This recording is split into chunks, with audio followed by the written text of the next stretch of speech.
Yok. Çatdıq. Uzun ömür buymuş demək. Axı görə bilmir 80'i hamı. Tək bircə sənsənmi, yoxsa sənin tək 80'e çatanda 80'ir hamı.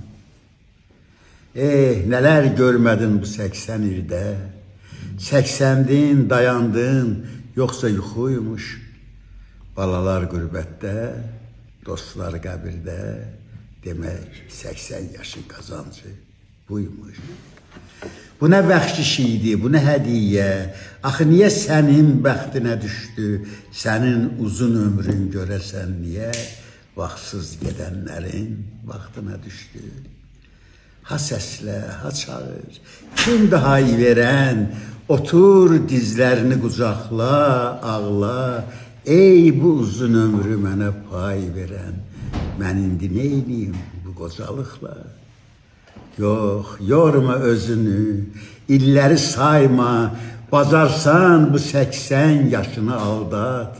Biraz qat başını cızma qarayla, biraz nəvələrlə başını aldat. Gözündə eynək yox, əlində əsa, ağlın başındadır, şükür Allaha.